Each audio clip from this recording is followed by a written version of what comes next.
ఒక చిన్న అనుమానం ఒక ప్రాణాన్ని తీసింది. ఒక అడవిలో జింక, సింహం, ఏనుగు మంచి స్నేహితులుగా ఉండేవి. ప్రతిరోజూ ఒకరినొకరు పలకరించుకుంటూ, ఒకరి కష్టాలు ఒకరు చెప్పుకుంటూ ఎంతో హాయిగా జీవించేవి. అదే అడవిలో నక్క కూడా ఉండేది. ఆ నక్క ఎవరన్నా సంతోషంగా హాయిగా ఉంటే చూస్తూ ఉండలేకపోయేది. ఏనుగు, జింక, సింహాల స్నేహాన్ని చూసిన నక్క వారి స్నేహాన్ని చూసి ఓర్వలేకపోయింది. అంతేకాకుండా జింక, ఏనుగు మరియు సింహాలతో కలిసి ఉండడం వల్ల జింకను వేటాడటానికి అయ్యేది కాదు. కాబట్టి వీరిని ఎలా అయినా విడదీయాలి అననుకుంది. వీళ్లని ఎలా వేరుచెయ్యాలి అని ఆలోచించి ఒక పన్నాగం పన్నింది. ఒకరికోసం ఒకరికి చెడుగా చెప్పి వారి మధ్య ఉన్న నమ్మకాన్ని తీసి ఒకరిమీద ఒకరికి అనుమానం కలిగిస్తే వారంతట వారే విడిపోతారు అని ఆలోచించింది. మెదటిగా నక్క ఏనుగు దగ్గరకు వెళ్ళి, ఏనుగు నువ్వు ఎందుకు నీకంటే ఆకారంలో చిన్నగా ఉన్న జింకా, సింహంలతో తిరుగుతున్నావు? నువ్వు జింకతో తిరగడం వల్ల అది అడవిలో అన్నింటికన్నా పెద్ద జంతువే నాతో స్నేహం చేస్తుంది అని అందరితో చెప్పుకుంటూ అందరిమీద పొగరు చూపిస్తుంది.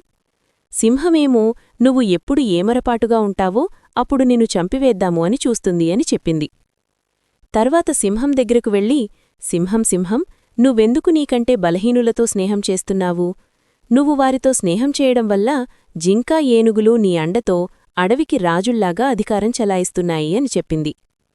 చివరిగా జింక దగ్గరకు వెళ్ళి, జింకా నువ్వు నీకంటే బలమైన వాళ్లతో స్నేహం చేస్తున్నావు కదా, కానీ చాలా జాగ్రత్త. ఎందుకు అంటే వారికి కోపం వస్తే ఒక్క దెబ్బకే నిన్ను చంపేయగలరు. నక్క మాటలు విన్న ఏనుగు, సింహం మరియు జింకలు ఎవరి ఆలోచనలో అవి పడ్డాయి. జింక, నక్క చెప్పింది నిజమేనేమో, ఏనుగు, సింహంలతో స్నేహం చేయడం వల్ల అవి నన్ను ఎప్పుడైనా చంపేస్తాయేమో అని అనుమానంతో వాటితో స్నేహం చేయడం మానేద్దాము అననుకుంది. అయితే సింహం మరియు ఏనుగులు మాత్రం నక్క చెప్పిన మాటలు నమ్మలేదు. ఎందుకంటే వాళ్లు కలిసి ఉన్న రోజుల్లో సింహం ఎప్పుడూ తనే అడవికి రాజులాగా వీరిమీద అధికారం చేయించాలి అని అనుకోలేదు. కాబట్టి వారికి వారి స్నేహం మీద ప్రగాఢమైన విశ్వాసం ఉంది.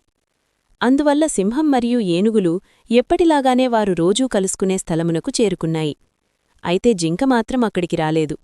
చాలా సమయం జింక కోసం ఎదురుచూశాయి. అయినా జింక రాలేదు. జింక ఒంటరిగానే ఉండటానికి నిర్ణయించుకుంది. దూరంగా ఉండి ఇదంతా గమనించిన నక్క తను అనుకున్న విధంగా వీరు ముగ్గురూ విడిపోనప్పటికీ ఏనుగు, సింహాల నుంచి జింక వేరుపడడం వల్ల తనకు జింకను వేటాడే అవకాశం వచ్చింది అని తలుచుకుని సంతోషించింది. కొంత సమయం తర్వాత జింక ఒంటరిగా ఆహారం కోసం బయటకు వెళ్ళింది. ఇదే అదునుగా నక్క ఒంటరిగా ఉన్న జింకను వేటాడి చంపేసింది. ఈ విషయం తెలుసుకున్న ఏనుగు మరియు సింహంలు అనవసరంగా జింక నక్క చెప్పిన మాటలు విని తన ప్రాణాలను పోగొట్టుకుందని తలుచుకుని బాధపడ్డాయి.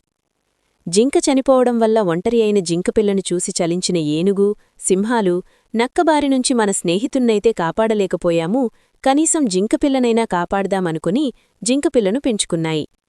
ఇదిలా ఉండగా సింహం మరియు ఏనుగులు వారి ప్రాణస్నేహితుణ్ణి నేను వేటాడి చంపేయడం వల్ల తనని ఏమన్నా చేస్తాయేమో అని భయపడి ఆలోచిస్తూ అడరిలో ఏమరపాటుగా నడవసాగింది. ఇంతలో వేటగాడు వేసిన ఉచ్చులో ఇరుక్కుంది. కొంత సమయానికి వేటగాడు వచ్చి నక్కలు చంపేసి పట్టుకెళ్ళిపోయాడు. ఈ విధంగా చెప్పిన మాటలు వినడం వల్ల అనుమానంతో ఏనుగు మరియు సింహాల నుండి వేరుపడిన జింక తన ప్రాణాలను పోగొట్టుకుంది. అదేవిధంగా నక్క మోసం చేయడం వల్ల చివరికి వేటగాడికి బలికావలసి వచ్చింది. నీతి: అనుమానం పెను ప్రమాదం. Thanks for watching. Please like, share, comment and subscribe to ASN Knowledge Hub for more fun learning videos.